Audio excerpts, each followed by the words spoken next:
Good evening and welcome to the Whiskey Wednesday edition. Joining per usual is the ninja, Dr. Jason Pittman. And tonight we're going to talk about a hybrid workforce and the future of where our employees could work. I'm your host, Dr. Dan Ford, and this is EchelonOrchid. Guess who's back?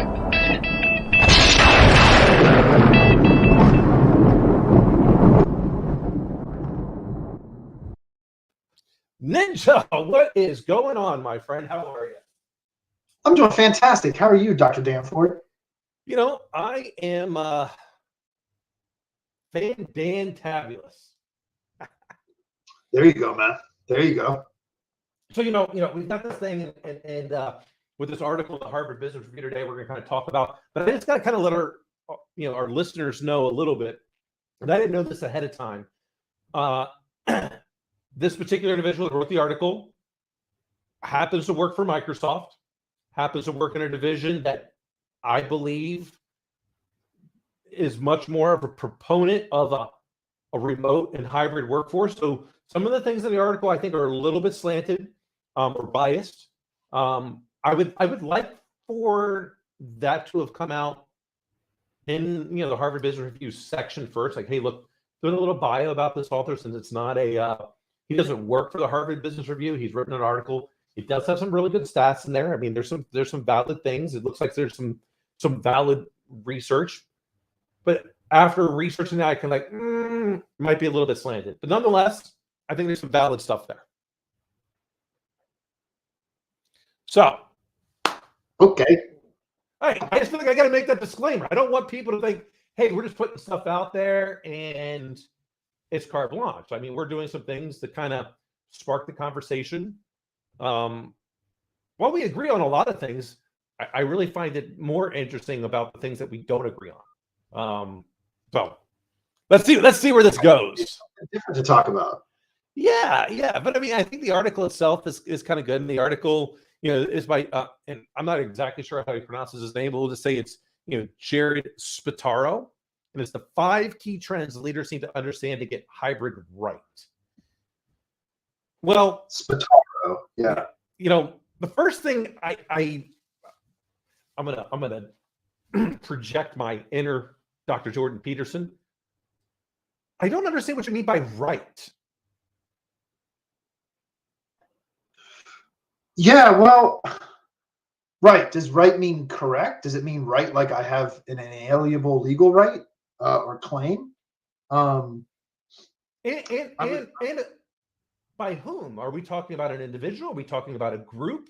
If we're talking about a group, then how can an individual cannot necessarily assume the group identity as a whole? They're talking about themselves maybe being a part of the group, but they're not the group. So what employees? Can you imagine someone that works for Ford Motor Company that's that has to build cars? They can't work remote. They're not building that Ford Mustang in their garage. I mean, at least I don't think they are. Well, they'd probably have a problem if they were, but so I mean, let's just disagree right off the bat because I don't think it. I think it's a sincere article, and I think from the author's perspective, it means something. But I don't think it's good, and I'll tell you 2 reasons why it's not good to me. Is it's full of statements of obvious fact, like people have different priorities between life and work. Yeah, no shit. Like okay, that's obvious. Yeah, and so when I go by this aspect of right, I will go that every organization is absolutely different, and I really have a huge problem when people try to take what they've done in their past and just dictate that playbook on their new employer. I have done that once and it failed miserably. So I go, every company is different. You can take and be influenced by your past, but don't let past decisions dictate future outcomes. You should take it into consideration, but the people are different. The environment is different. Everything about this other company is going to be different, even if they're in the same market. They're still different. So Well, treat them as such. Would you agree that at a broad level, some strategies overlap, but more often than not, the discrete tactics are always and necessarily different Uh, between groups, between companies, so forth and so on? so, I mean, as you start to really, dwindle it down, yes, right? Strategies, we all have a strategy. We want to be the best in our particular market segment, right? They're all going to go. So strategic objectives might be similar, but the goals can be vastly different, right? I mean, necessarily must be, right? Because unless you're the exact same business, right? Absolutely. And so this first part about rights, I go, you have to take a look at the employees you currently have. You have to take a look at about your future employees and what are the goals you're trying to get to in order to meet those strategic objectives. So we can, I believe we can break down people into basically two predominant categories. And that is, you are either internally motivated or externally motivated. And by internal, I mean, those are the people you don't have to tell them what to do. They know what to do. They're going to do it. They're going to get it done. And when they run into a problem, they're going to let you know. And you don't have to tell them. Like, those are the people that they get it. They know what they need to do. Let them go. Like, boom, the horse race gates go off. You don't have to tell them where the finish line is. They're going to figure it out, which are valid and very valuable people. But also your externally motivated people are also valid and valuable. But what they need is the organizational influence to let them know what needs to be done on a daily basis. You still need that. You need people who are very comfortable in doing the same thing day in and day out, and they may need that brick and mortar infrastructure in order to support them, and they're valid to the organization as well. So we don't want to take that away from them, and we don't want to take away from the people. Like, if you were to take the people externally motivated and force them into a remote work environment, they're not going to perform. If you take the people internally motivated and force them into a brick and mortar, they're not going to perform. So you got to take a look at each person as an individual and how can that work into your overall strategic goals. So that's why I go, like, what do you mean by right? So I look at right in this case is what's right for the employee to perform at their most optimal level that will align towards my company's strategic goals. That's what I say is right. Well, yeah, and to finish this point off, perhaps, because when I read the title and it's, basically, are we getting it right or how can we get it right? Well, to who is it obvious that we've got it wrong? Like, that's not clear to me. Well, the people who got it wrong are the CEOs of JP Morgan Chase and Goldman Sachs and those like that just dictate, you're going to do it this way. I'm going to tell you what you're going to do. Deal with it.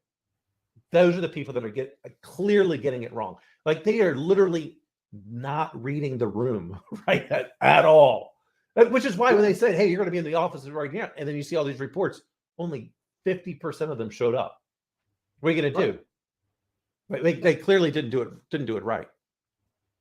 Well, right, because they're trying to apply a strategy as if it's a tactic from a large group down, instead of just taking the time to know their employees and how to get the individual to excel.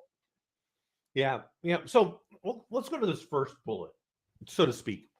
Employees have different priorities when it comes to work and life.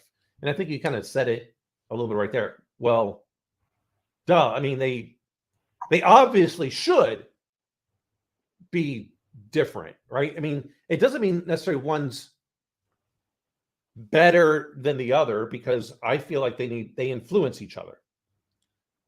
So when I look at it, this is a big part where I go, which we get to a little bit later.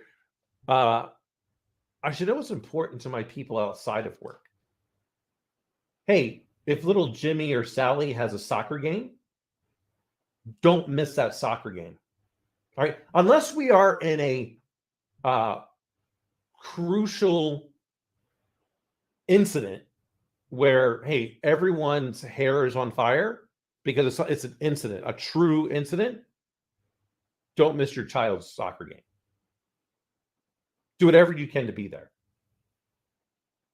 because it's important. And I think as leaders, we should know Jimmy or Sally's in soccer or jiu-jitsu or ballet or whatever. Don't miss it. Well, this isn't a new thought by any stretch of the imagination, but it's one that I've read in multiple places that I find interesting, that as a society in the States, we have a culture of you're not a good employee if you miss work for any reason whatsoever. And pretty much the entire rest of the world is not like that. It's the exact opposite. If you don't take your time, well, in most cases in Europe, for instance, they'll make you take that time because they recognize that it's in your best interest. Thus, it's in their best interest. Yeah, and this is so I had a one-on-one with one of my managers today, and he's a new manager. And he said, he found it very difficult to prioritize training and didn't quite understand it and kind of resisted it because of all the workload that he had on his plate. And he goes, and as a new manager, he kept going, and I kept telling him, like, look, this is why you want to prioritize training. Like, your people and yourself, you only get to own 38 hours of your work week. I own those two. I specifically own those two. And I'm telling you, I'm giving it to you to go become better. So he told me over the last 6 weeks, he truly dedicated that 2 hours. And he didn't tell me this part until today. And he went, oh my gosh, do I feel like I am so much better in that 6 weeks. I didn't, you hear these things. I'm like, oh yeah, sure, Dan, whatever, and I'm like, all right, well, why he keeps harping on this? There's got to, he's much higher level than me. Why does he keep harping on this? Why does he keep talking about it? Why is he? So I just said, all right, let me just see. And he's like, now he goes, I probably do more, but 2 hours on the job, I definitely do it. He goes, I feel like I'm giving you like 10 hours a week now, but it's outside of the regular work. I said, now you get it. Learning is contagious. That knowledge is power. And guess what? Those 38 more hours that you're working are much more productive. Right. And that's the key. How do we get more productivity out of people in that same span? Well, because I'm going to make sure you're getting better. I'm going to give you the opportunity to be better. You have to do it. I can't force you to do it. I can compensate you. Like if you don't do it and it's a goal and you haven't done the work you're not going to get the big raise. So, see, and I actually think it doesn't get talked about, well, ever, as far as I know. You tell me if you've ever encountered this thought. The thing with training like that, when you provide somebody with the choice to do it and they do it, the hidden lesson is that you're giving them an opportunity on one level to train and make themselves better. And I totally agree with that. The hidden lesson is you're giving them an opportunity for a measure of control over their life that they otherwise wouldn't have, because they get to dictate when that is and what they're doing. Right. I'm just testing to make sure actually the stuff's working before I get some messages. We'll see what happens. It's all right, Matt.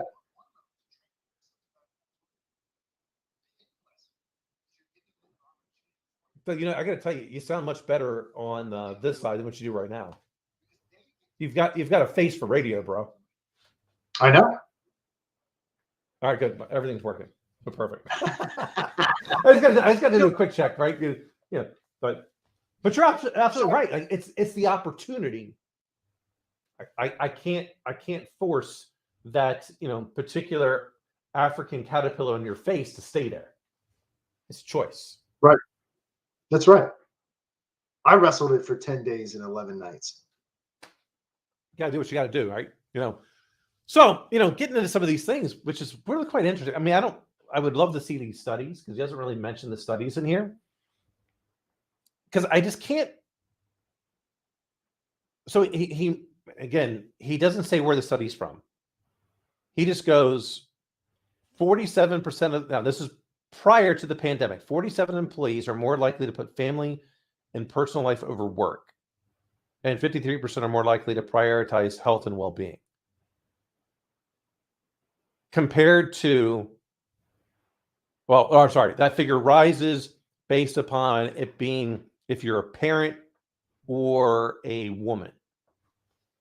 I would like to see that study to see where he really is extrapolating some of the stuff and when did it occur and over what industries and over what geographic period or geography. Like, where's that population sample from? Is it from the United States?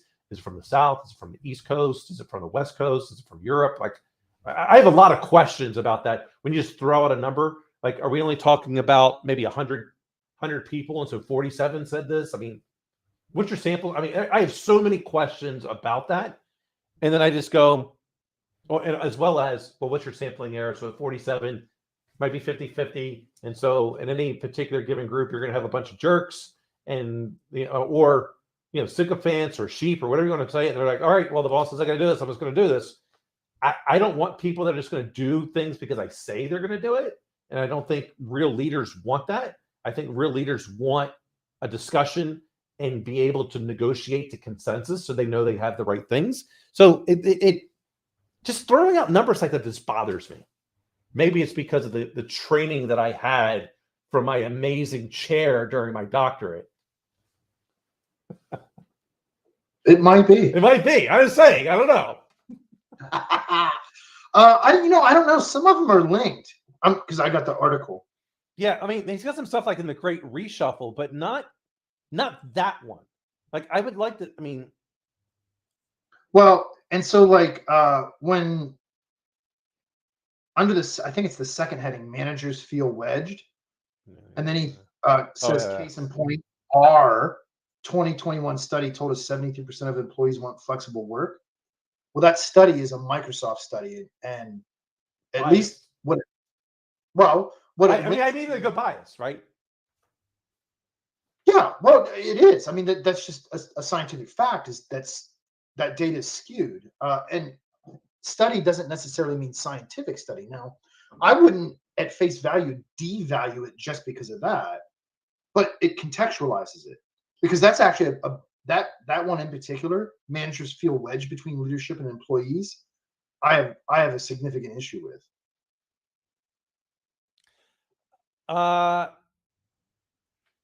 Yeah. Because if you're the conduit between tiers and you feel wedged, then I question how effective you are as being a conduit. What are you doing that you feel wedged? Well, I feel like it's where is that misalignment and why is it existing?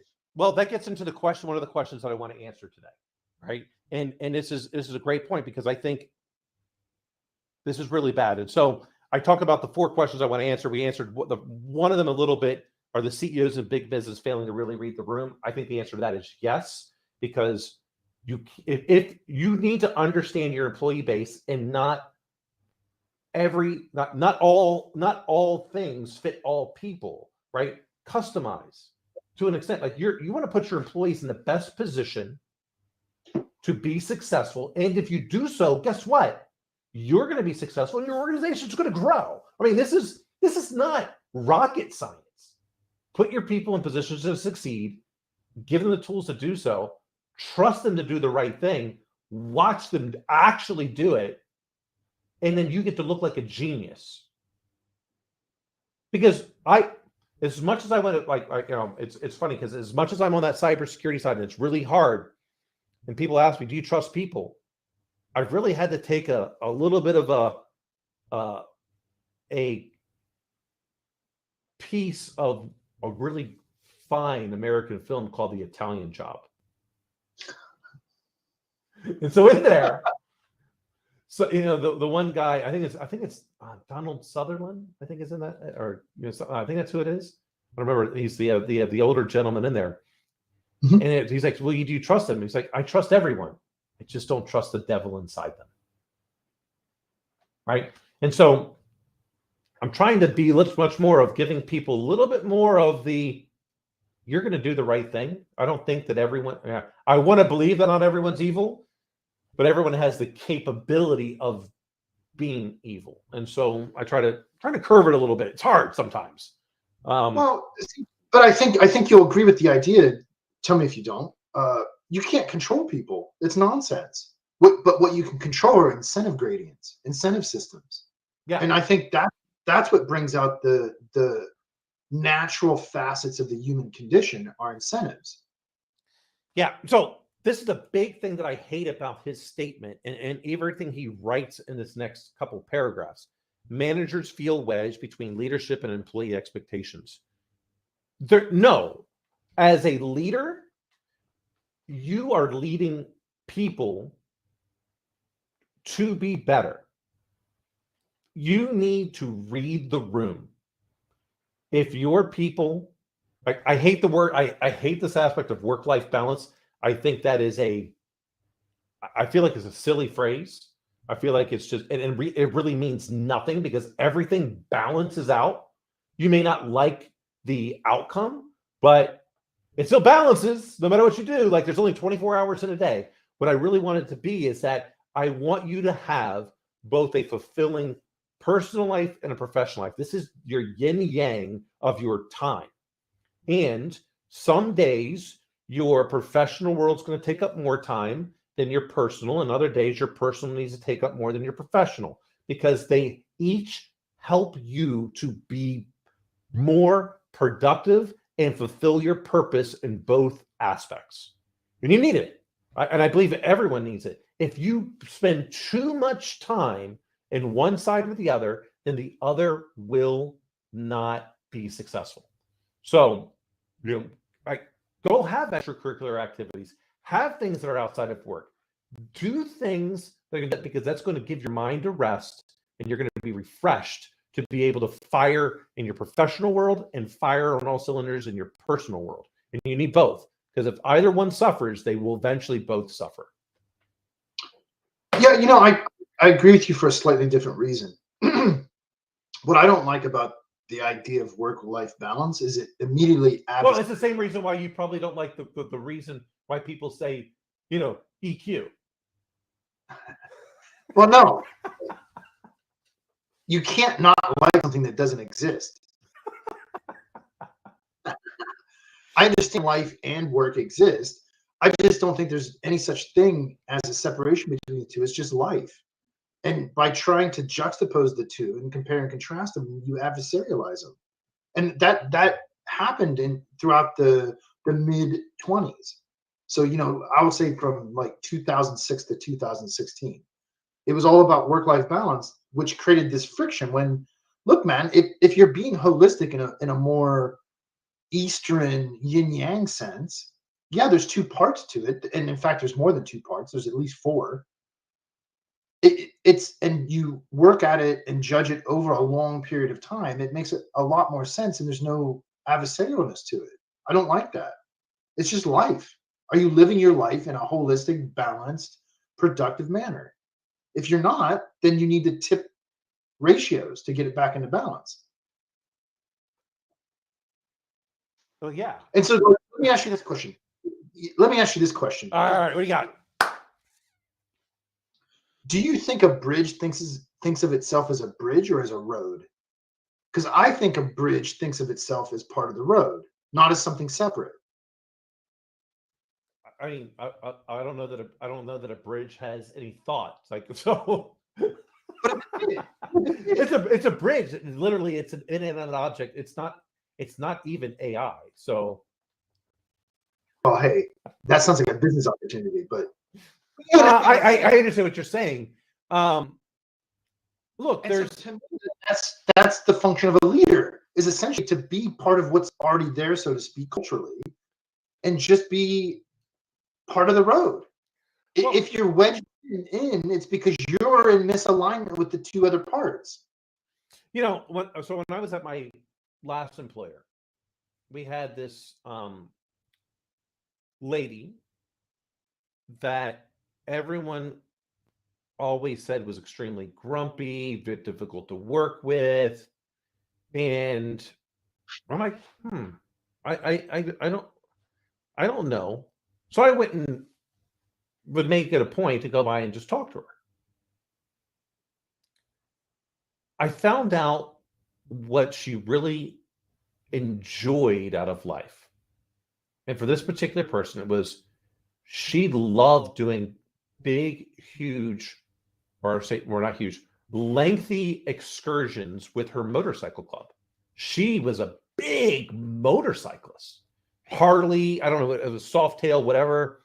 And like everything she did, she worked to be able to afford to be able to take those 2-week excursions that were like very, very long endurance riding things with her motorcycle clubs. And when you talk to her about motorcycles, she lit up like a Christmas tree. And once I found that out, every single time I went and spoke to her, she was always happy about everything that she did.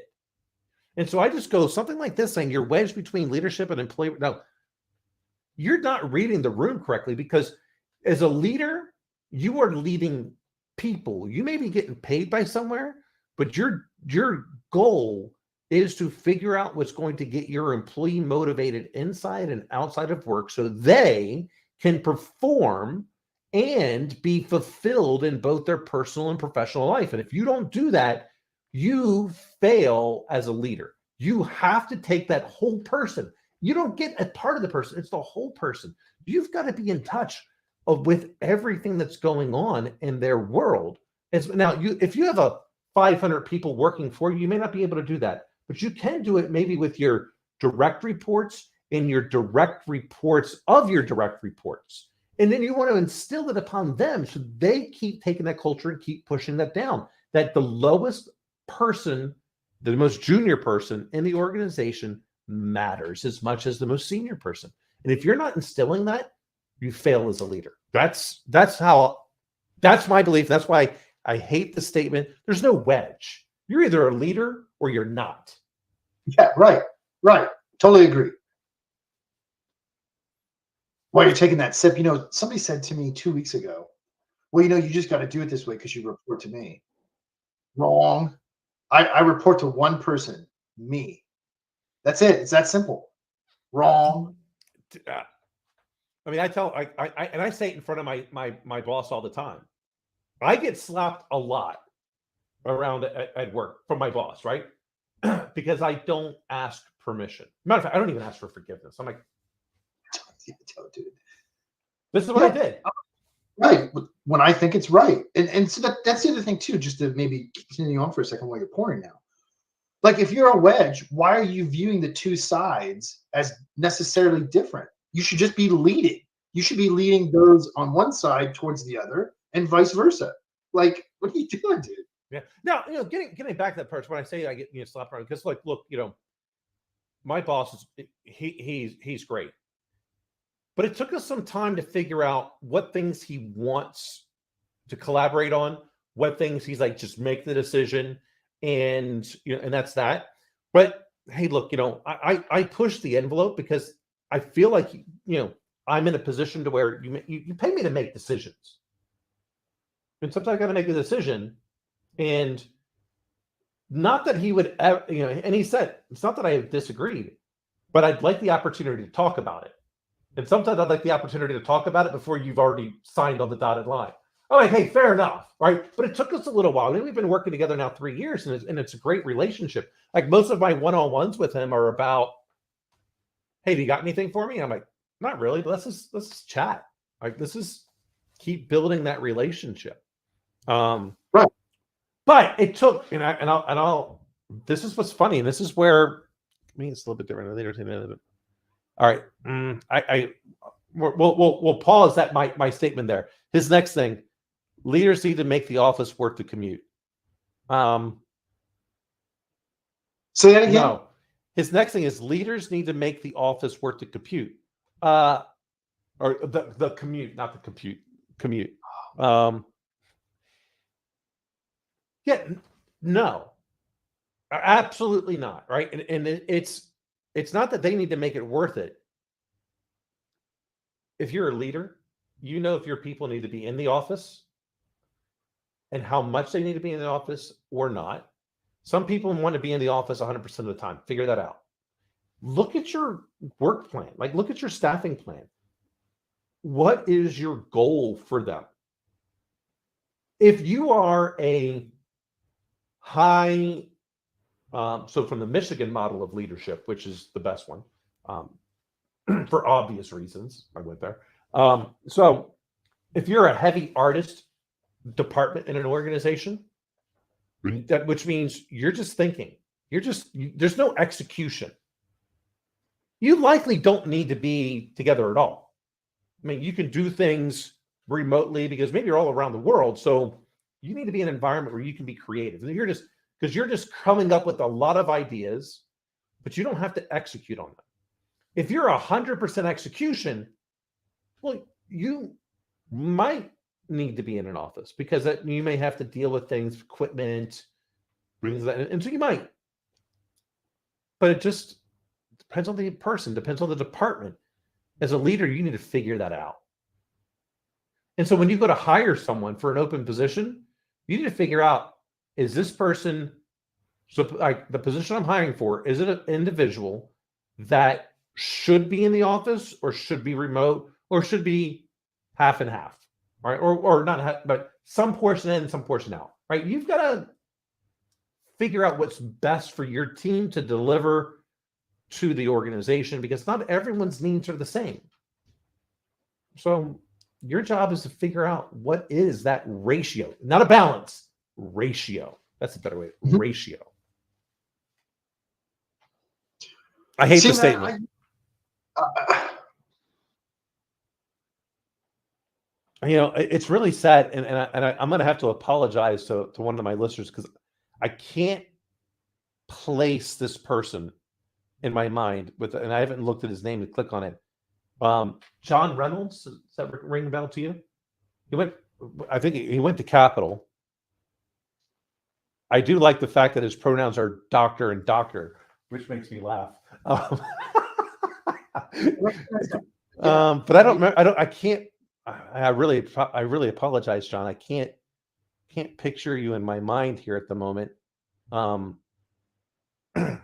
I really apologize, but he's out there. Oh, you work for NCR, dude. We need to have a conversation. I'm having some problems with NCR right now, especially with my NCR and Pfizer relationship. We're gonna need to have a conversation because I'm ready to fire both of them. But Dr. Parker remembers them. Of course she would. Yeah, from Capitol. Yeah. Really apologize there, John. I can't picture in my mind. I'm sure. Hopefully we had some positive. You're listening right now and said hi to both Jason and I, so I guess it was positive. Who doesn't love me? Yeah. Well, I can think of a couple. But yeah, well, it's one of those things that just bothers me with that ratio aspect. But here's what I really want to get to. And that is this piece of social capital. Now, the author here, and I skipped over one because I think this is just one of those things again that you talked about earlier. It's obvious, so why even comment on it? Like flexible work doesn't have to mean always on. Well, duh. Like if you're a true leader, you're not counting the hours to get it done. You are saying you're negotiating with your people. When are you going to get this done? Let them own the when. Like for the most part. Like, I mean, they know their day-to-day better than what you know. You know your own day-to-day really well, but you can't know all your direct staff's day-to-day as well as you know your own. So you got to put it back to them. So let them own the when. I get to own the what. As the leader of cybersecurity and technology at my organization, I own that what. Now, we can negotiate on the what, but it's my neck in the noose there for that. But I'm going to ask you, when can you get my what done? And there's a reason for that.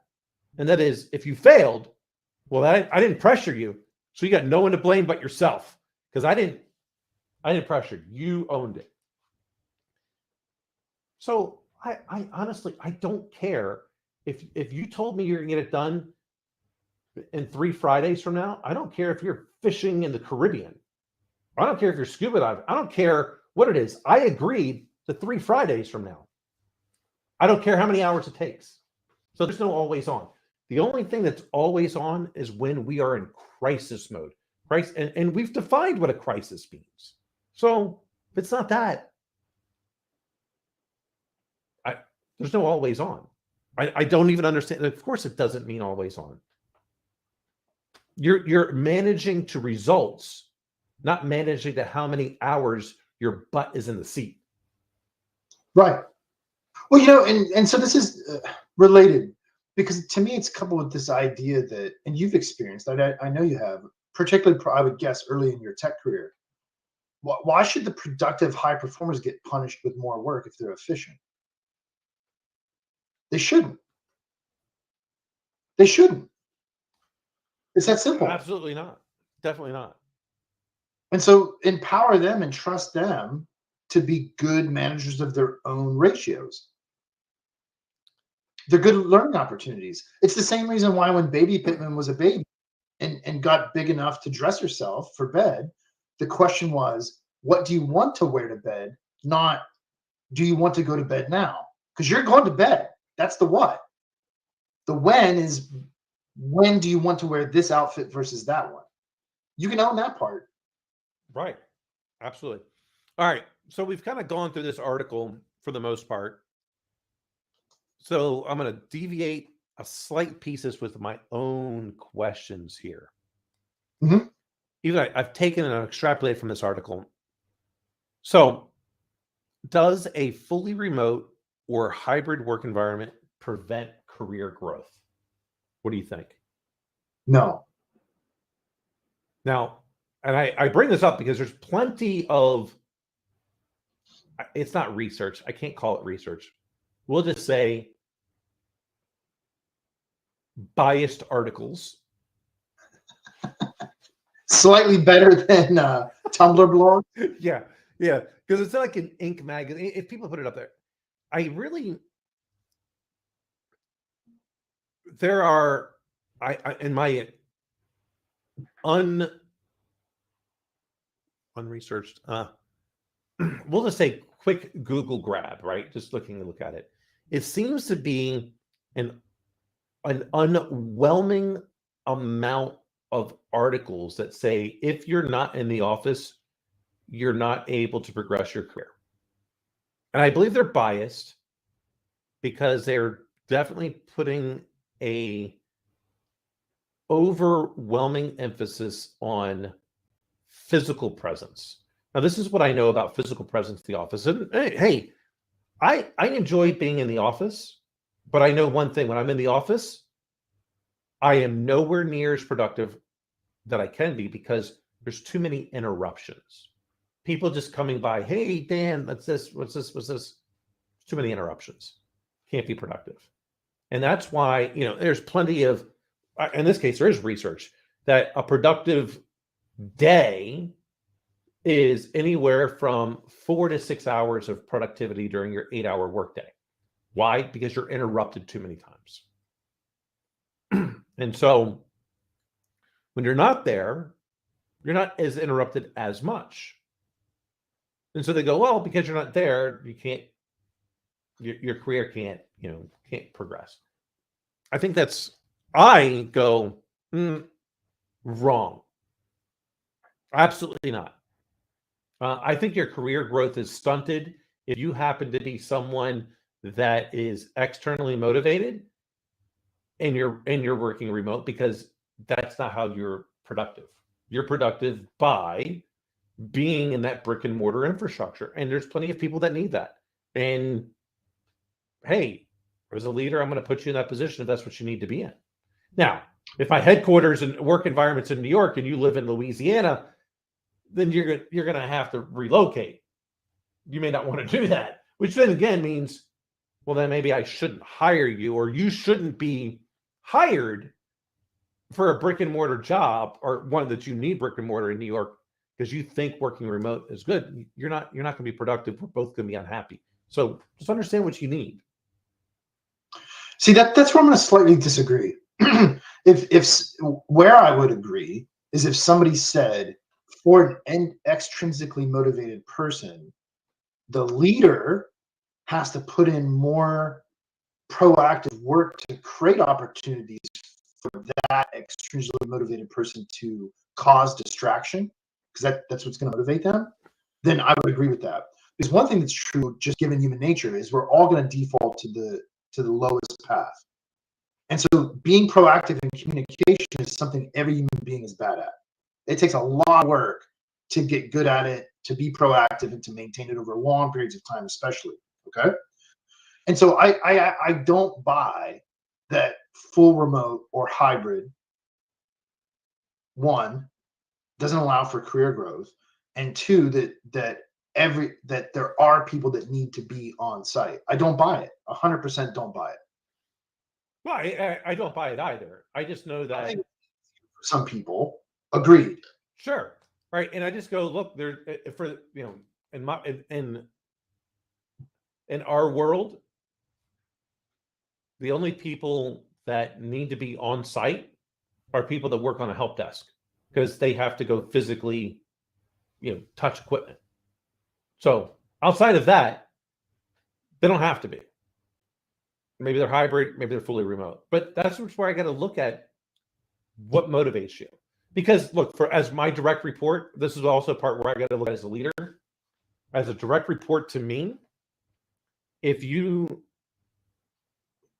are not in the area where my headquarters is at or an office is at, I can't provide you the same structure that a brick and mortar will be able to provide, because it's not in my personality as well. I can't provide that, because to me, and I'll just use the term of micromanagement. I feel like people that need that external influence need to be more micromanaged.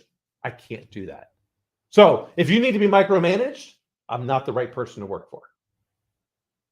And so I know that. So I'm not going to hire people directly report to me that need to be micromanaged. Right. Because if I did, I'd be doing us both a disservice. Yeah. That's just the way that is. Sorry. So then we're going to get into my next brilliant question. Because I also believe this shouldn't matter. Like being remote or a hybrid or even in office, if you get stuff done, you're going to get promoted. It doesn't matter. Your career growth is not stunted based upon your work location. What stunts your career growth is not delivering when you say you're going to deliver. That's it to me. Yeah. But this dovetails into my fourth question to answer. How can people build and maintain social capital in a fully remote and hybrid work environment? Because that, to me, which should also be, doesn't matter if you're in person, social capital is the most important thing for career growth. I would agree with that. Yeah, 100%. Now, you may have to work a little bit more towards building social capital when you can't just walk by, which I think is lazy, right? In my opinion, I think it's lazy because I can walk by because I've made it about me. And that's right. I'm doing it. I've interrupted you. And so with everything that was done prior to COVID, open door policy, which meant you can just drive by anywhere. And then who cares? Because I don't care what you're working on. It's an open door. Your door's open. I'm going to stop by.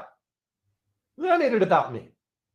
So I feel like in a hybrid work environment or fully remote, the aspect of me pinging you via instant message, whatever you're using, hopefully it's not Office 365, because I hate Microsoft. I don't think I've made any bones about it. Pretty clear that I don't like Microsoft. But I look at it as, if I call you, it's urgent. If I text you or instant message you, get to me in a reasonable amount of time. If I email you, 2 days. Because it's not urgent. If I email you, it's not urgent. So, hey, put your teams, like I tell my people all the time, like, look, if you're working on something, then move your instant messaging stuff to a different monitor, minimize it, and focus on the monitor that you're doing work on, and then schedule time when you're going to go look at those things. Mm-hmm. Because if it's extremely important, I'll call you. See, and I think you hit the nail on the head as far as I see it. I think working remote affords more opportunity for personal control, but you have to be mindful and proactive at it, which is the opposite of the natural incentive. The natural incentive is just to sit in your office with your door open and let people interrupt you all day because that's the social pressure and that's the incentive gradient. Working remote, to create social capital, you have to be very mindful and proactive about it, which requires a whole host of ancillary supporting skills: time management, scheduling, communication. I think that's good for us as a species.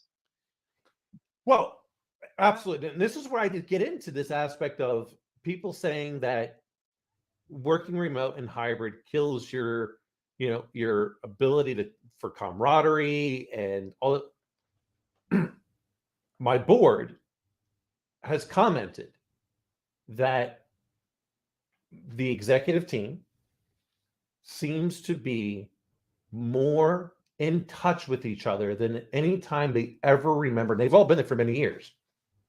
This entire chief officer team has been formed during COVID. How did we get all these things done? If your JP Morgan Chases of the world say we all need to be in the office, none of us are really in the office very often at the same time ever. We're in the office at the same time during a business plan for 1 week, strategy sessions 1 week, board meetings, one of us is always remote. So how is that then that we've gotten all this stuff done? And you can't build relation, can't build social capital. Well, we all make it a point to, when we communicate very clearly on what's important, and then we go get shit done. Right. It's so all those people take that stuff. No, we have an entire chief officer team that was formed in the middle of COVID. As a matter of fact, we hired 3 chief officers without physically meeting any of them. Right. And it stands to reason you necessarily can, especially if you really understand yourself and your existing group and your mission and vision and so forth and so on. It's just like the to me very archaic mindset of, well, I don't like emails because you can't infer context and intent. No, you're lazy and you don't want to exercise reading comprehension and your writing sucks. Let's just be honest about it. So let's work on that. Well, because people want to assume the worst. They don't want to assume positive intent. Which reflects them, right? Right. If that means I've made it more about me than about you. That's right. Hey, this is why I tell my people, look, 2 email exchanges, your point doesn't seem to get across, pick up the phone. Or your next step is, hey, it looks like you're available on this day for a call. Are you? And if so, let me know and I'll schedule something, because there's a disconnect and I don't want to keep going down this path. So are you available at this time? Or just call them. One way or the other, get into a meeting to solve the dilemma. Stop putting things in email. There's a disconnect. There's no blame. There is, but just recognize there's a disconnect and just get something corrected to where it is interactive and immediate. Right. And I think that's a skill that people need to develop. It's just like we had the conversation several shows ago about meetings. People need to learn the skill of what could just be an email versus what should be a meeting. Because sometimes just expressing thought and getting immediate feedback on it, which you can do in an asynchronous form, has value. But that doesn't necessarily mean you need to be in the same room either. Hardly ever. Unless you call this a room, which okay, I can see that argument, but okay, there you go. Well, I mean, we're interacting. We can see body language, which leads me to this next thing. So, what is your opinion, feelings, whatever you want to say, about people that are working remote, hybrid, whatever, and their reluctance of turning the camera on during meetings? Oh, I don't give a shit, personally. I don't judge it. I usually turn mine on because it's just habit, and I'm comfortable with it on. I don't mind. In fact, sometimes especially when there's new people, I like watching their eyes roam around my bookshelves and shit. You know what I mean? I get a little giggle out of it, and I'm curious about human behavior, but I don't particularly care one way or the other. I want people to be, you know what I mean? You know, ultimately, neither do I. Now, I don't really say much. I would like it when I have like one-on-ones with my people that they would turn the camera on so I can see if things are doing it, but I don't. That's my preference. I don't say anything about it. Like, hey, look, if you don't want to, you don't want to. That's fine. But I've noticed, and my company has this policy that I was not for, that if you're in a meeting that's less than like 5 people, your camera needs to be on. If it's more than 5 people, camera off. You can turn the camera off. And I just go, why do that? Like, you're trying to inflect a brick and mortar idea amongst someone that's not in brick and mortar, and I don't enforce it, because I just go, if you want to turn the camera on, turn it on. If you don't, you don't. I feel like I'm pretty in touch with the voice aspect of people. So if I'm not hearing a lot of inflection, if they're not engaging, doesn't matter if the camera's on or not, like, you're not engaging. You can only really engage with a type of verbal response. So you're either engaging or you're not. Camera doesn't matter to me. No. Yeah, I'm 100% with you. I just don't care. But there's a lot of people that care about that. I just don't. I don't think it matters. Again, I just go back to, if you're performing, I really don't care. If you're not performing, I care a little bit, because you're not performing. And so now I want to know that you're hearing my message. And now I need a little bit of that body language, because the body will confirm if you're hearing me or not. Right. Well, and I think you might agree then that chances are, if somebody's underperforming, especially chronically, forcing them to have their camera on isn't like pixie dust. It ain't going to magically make them perform. Like, that in and of itself doesn't solve any problems, right? Not even a little bit. Like, it just doesn't. Turn my camera off so I can eat, because I don't want people to watch me eating. But I'm actually being more productive, because I'm comfortable just sitting there eating and listening. Same. Like, Wednesdays are my busiest day of the week. I'm in meetings some Wednesdays from 8:15 all the way till 3:00. Well, when am I going to eat? I can only eat during a meeting. Right? I need some nourishment. I got to go to the bathroom. I got to get a cup of coffee. Right? It is, and I really hate this. And I wish more organizations would have more self-awareness of this. Stop scheduling 60-minute meetings. Stop. Yeah. 45 at the max. Most meetings should be 25 minutes. If you have a proper agenda and you stick to the agenda, 25 minutes, you can get it done. Because hell yeah, you should be utilizing your social capital to know how everyone's going to do things, come together. Now, there's a difference. You're having a strategy meeting. That's different. Right? But you have an agenda. Send a friggin' agenda at least 2 days ahead of time. Right? Send an agenda. It is not difficult. It's not difficult at all. It's laziness when you don't do it.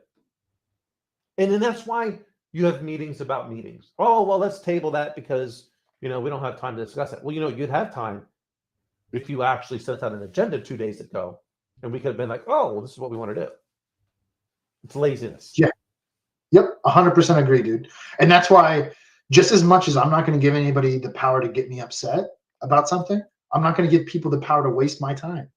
No. And so if it's, I don't think I can contribute to, or it should have been an email, that's my time. I own it, not you. You're paying for access to my expertise. You don't own me. And so I'm just not going to go. Right. And if somebody gets upset about it, that seems like their problem, not mine. And this is why I'm trying to convince my boss, and I don't say this in a derogatory way. I don't know what else to say to my boss. I mean, I report to him. You know, I don't like saying manager because I like, even though technically it's he's our leader. Yeah. Well, I mean, I feel like I'm his leader, but he signs my paycheck. Yeah, I get it, man. Wait, it's a mutually beneficial relationship. I mean, he always asks me what can he improve on. He is a great CEO. I absolutely say that. I don't mention his name. I don't even mention the company I work for on this. I mean, this is my time, but I absolutely enjoy working with him. He never makes me feel like, he's never once said, I'm the CEO, this is what you're going to do. Never once has he said that. He's no Toby. No, definitely not. Also, the reason why I don't have someone like Mika sending him reports. But he's a great guy. He definitely cares about everyone. I enjoy it. So when I say boss, I don't mean it like other people say, like, oh, I'm the boss. He's not like I'm the boss. I just like, hey, you're the boss. Like, if this is what you want, you sign my paycheck. If you're telling me this is what you want, then I'll go do it. You know what he says that he wants? Like last year it was, we need to fix our NPS with our members. That is the number one priority. Guess what? You're the CEO. You get to set that. That's the what. He gets to own that what. This year, he's like, we need to own loans. I want to be at X% of loans this year. That's the what. Our job is to make that happen. Perfect. He gets to say that. That's his prerogative. You know? Right. And so a correct use of the buzzword synergy is when there's synergy on this level, that what to when and what how completely works out by itself. Yeah. You don't have to force people to turn their cameras on. You don't have to force people to come in at the office or stay at home. Yeah. Right? It works itself out when the incentive systems are controlled, not the people. Yeah. Now, he does, in a way, control a little bit too much of the when there.